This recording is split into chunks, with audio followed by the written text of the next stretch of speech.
So here it is on one of our shop motors that's been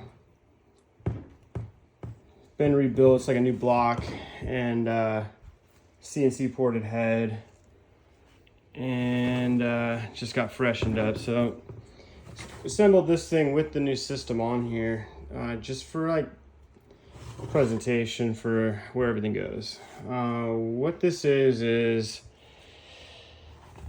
which I hope we explained it already, but these engines are not designed to run any type of ethanol and fuel. They're designed to run E10, like they say on the gas cap, and they are also designed based on the combined use from 2014 Sea-Doo watercraft sales. So these were in the Sea-Doo Spark, and these are all designed to be upside down.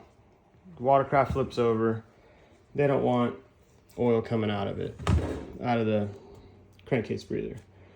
Engine's flipped, watercraft's flipped, okay, fine, that's a problem. But they want to make it as hard as possible for oil to travel all the way through the camshaft and then out this ridiculous little restrictor right here. And then they don't want oil tipping out. So they let a very small amount of air come out of these engines, which I hope we get to in the other videos, combined videos. But there's no air in on these engines, so there's no cross flow whatsoever. It's just it can't come from another valve cover. It's just air out, hopefully. Air and contamination, combustion gases, and with ethanol, it's moisture. It's a significant problem. And although no one wants to talk about it, no one's really shared this, they come up with a bunch of really whack solutions of just throwing catch cans, like automotive style catch cans on stuff. I think we've all experienced how those perform poorly and have quite different results from, like, for example, a 500 horsepower Honda or any other small displacement or large displacement engine. So a 6.2 liter GM motor isn't filling up a 700 milliliter catch can daily. Why is that? So I'm gonna try to answer some of that. Well, this is a dry sump engine. Tank, oil tank. Oil sits about here, sits above the crankshaft. And what we've got, which we'll show this when we have a display engine in a minute here. This is your crankcase.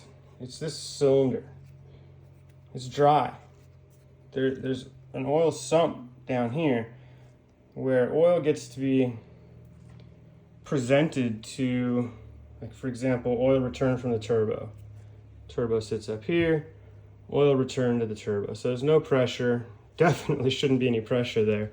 We'll get into that in some other videos, showing off some really shitty Chinese turbos, most likely, where they present pressure because the turbos are so shitty. They leak like from the compressor side into the shaft and shoot pressure into your crankcase.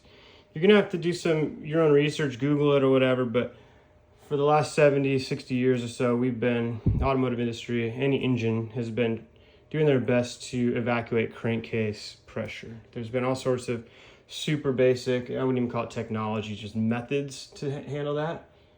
But you can't have crankcase pressure. Moreover, a dry sump absolutely should not have crankcase pressure, any positive pressure. So if this was a GM motor, Chrysler, Ford, usually when you go throw in a blower on some old 350, 5, whatever, it doesn't matter, okay? You go boosting one of these motors or turning up the compression or doing something and don't address the bottom end or whatever, what do? You get a blown out crank seal. These things have a very aggressive seal on their crankshaft, the PTO. So it's a metal caged double lip seal on the outside. So pushing any pressure in, out, double lip seal. It's incredibly robust and we don't see oil blowing out of here. Okay, why? Because the seal. But how about the other side, inside? This is sealed with a paper gasket with a lot of fasteners. There's really nowhere for it to leak. Some people have seen this, but when they get significant crank pressure, you'll have a blowout right here, which is on where the stator cover goes and the three-phase charging system big wires come out of. And there's a area where oil can be pressurized and pump out of here. So you got your oil pumps, and the only interaction, which we'll cover in another video, is the only interaction with the crankcase volume is right here. There's a small port, and this is so well sealed for oil. This is water, coolant rather, but this is so well sealed, and including the starter has two big ass O-rings. It's so well sealed that they know you shouldn't have pressure behind this. There's a bearing, a big crank bearing on the side of this, that when it's pressurized, they don't want air pressure pushing the oil away from the bearing. So they kind of solve that with a little bit of interaction here, letting some flow occur. So there's some air that can come in here, and those are your drains. Those two drain into your sump. That's for oil that accumulates in here, that is mostly produced by this oil squirter. That's what this is right here. This thing, not the oil pumps, these are totally sealed independent units. They don't even interact with this environment whatsoever. This oil squirter sprays oil into this environment for lubrication of all the plastic gears, and that's it. That's what goes on in here. There's just plastic gears moving. So oil comes in, air gets in, oil and air get out. What happens when dirty, wet air get into your sump?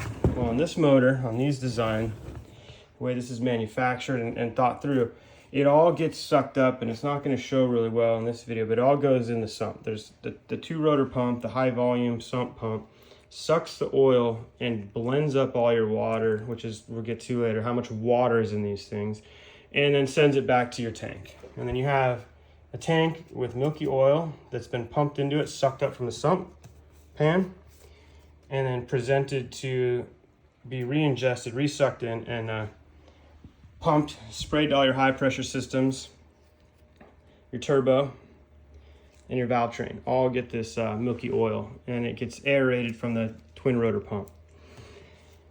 What we came up with is solving the problem with the dirty oil, basically, that it's wet. So let's forget about combustion gases for now. Let's just not even worry about combustion gases. We'll try to cover that later. You have wet, water-soaked oil and separation going on. And what we did is thought of, how do we get the dirtiest, worst area to have pressure in a dry sump system? How do we resolve that without drilling motors, like holes in the motor? There's a port right here that is normally for the crank locking tool. It's just a fastener, comes out. It's just a plug, right? A lot of us are familiar with this in this industry. This thing comes out, this tool goes in there, locks the middle cylinder, top dead center, and it allows you to do work on the valve train or do assembly with ease in certain areas.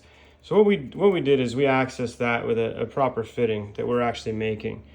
And then we send, so this is pressurized. You got crank pressure in here. That pressure comes out, and we're diverting the dirty, wet as hell, high pressure into your valve cover. So what's that do? Well, it shares this large area here. So it's about as thick as this boss right here, this whole area. It's a big voluminous area, and that allows for the nasty, dirty wetness to get into a larger environment. For what? What are we doing with that? Why do we want it there? Why don't we just spit this out?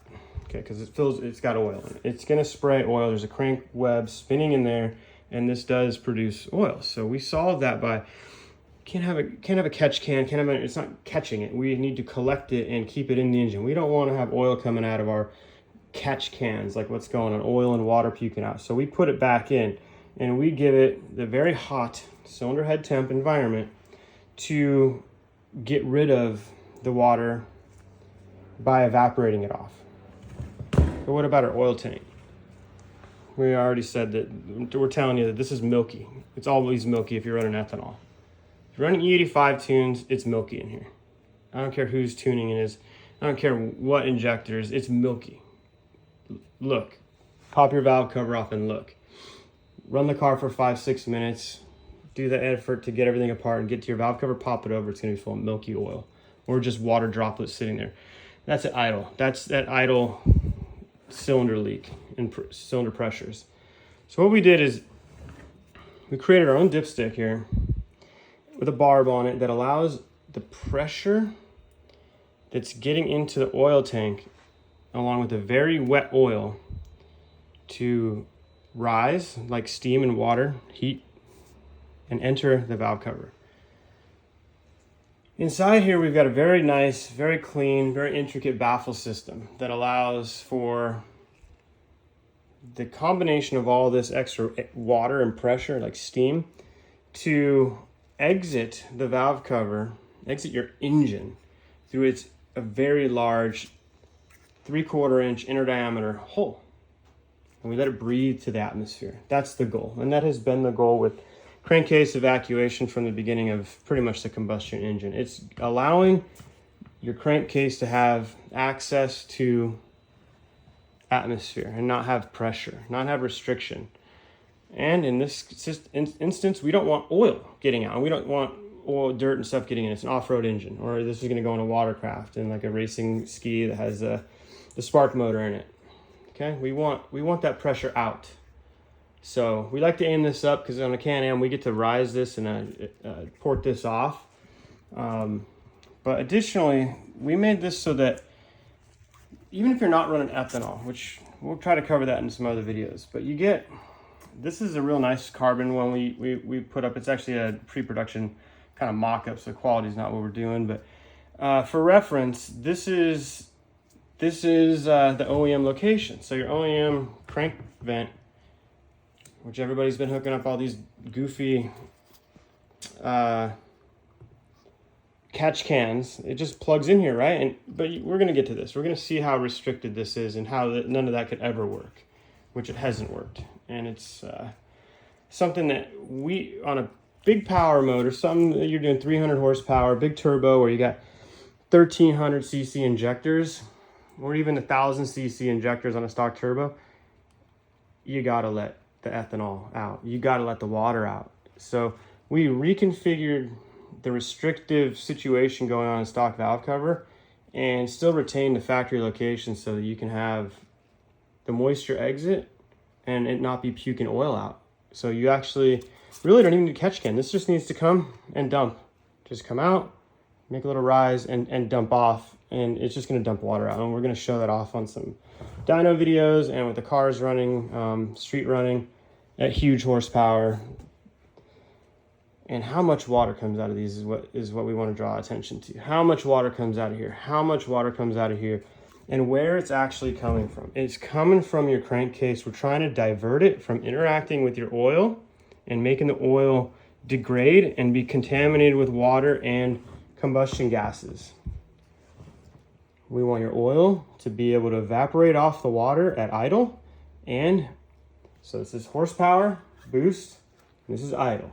It's getting oil, it's getting air pressure, steam out of your crankcase. It's getting present and pressurized atmosphere out of your contained oil tank, sending it to a large improved volume of our valve cover with a really nice baffle system in here, with the screen and everything inside here. And then we're presenting that mess of wetness to the environment. And we'll show that off in some videos, but I hope this introduction kind of shows a beautiful piece of equipment. Everything fits, whatever turbo you're running, whatever intake manifold you're running, all these parts fit. Everything is OEM. It just bolts right in.